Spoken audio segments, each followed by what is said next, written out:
It really feels surreal being able to win this one. But again, I came here prepared and I came here really wanting to win this whole championship. But my girlfriend, my mom always reminds me that always have fun because most of the time kalaban ko talaga yung sarili ko.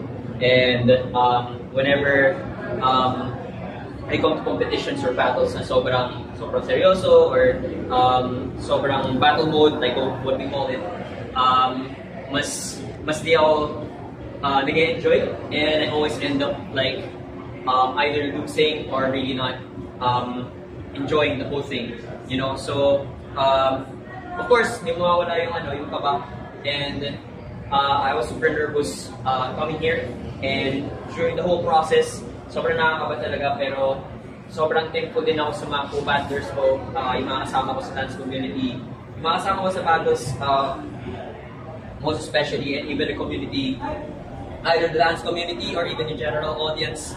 Super na-appreciate ko. So, sobrang na-enjoy ko yung company ng lahat, yung support ng lahat. Not just support for me, but support for everybody, you know.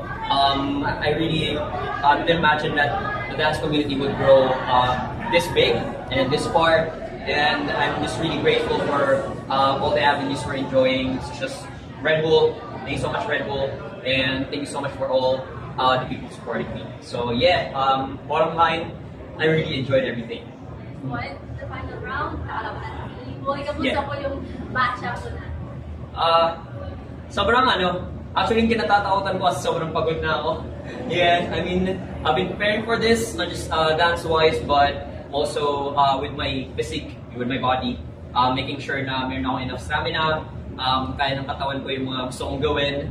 And so, I've been working out, and siguro with all the responsibilities I'm doing, sobrang nahihirapan din ako with scheduling, you know, to really prepare for this one. Pero sobrang na-appreciate ko si E-Boy because even before we were called to battle for finals, you know, nagayakapan kami and we were talking to each other, giving each other support. So sabi namin sa isa't isa, enjoy lang tayo. So kahit makita niyo sa finals na sobrang halos magsapakan na kami, sobrang battle mode kami with each other. That's normal for us.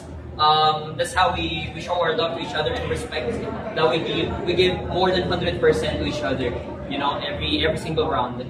So yeah, so much respect and love for E-Boy. He came like long way from outside Metro Manila, and even all the dancers na nag-battle and kahit yung mga hindi na kasama, so much respect and love for everyone. So, additional question lang. Yeah. The moment you lifted up your shirt during the final match, was it intentional or was it just because of the moment? I didn't plan for it, you know, because hindi naman ako sobrang batak. Siguro dahil sabi ko kanina, super pagod ako, so kailangan ko na ng something to really hype me up, you know, and siguro like taking off my shirt, that's one of the acts siguro na really helped me to really give out energy, not just for myself but also for the people. So yeah,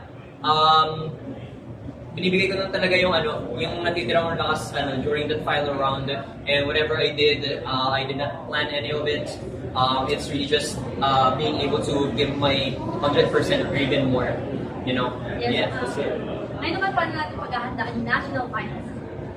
National finals, of course, gotta work out, you know, gotta build stamina. I've been planning to collaborate and also train with other dancers in the Philippine dance community, especially here in Metro Manila, yung mga malalapit sa akin, those people na tinitingala ko, I consider inspirations, and even my co-dancers, my team, shout out to Team Terra and also Pajak PH, search them on social media accounts. So yeah, bottom line, I really can't do it on my own, you know. Very important yung connection with the dance community or with the community itself, whichever community you have, even not just in dance, but yung mga community na nagsasurround sa inyo, always be grateful for that. And katulad nga lagi namin sinasabi is always just exchange of energy, exchange of love. So that's what keeps me going, and that's what keeps us going. So that's how am I going to prepare for the national finals. Yeah. All right, that's it.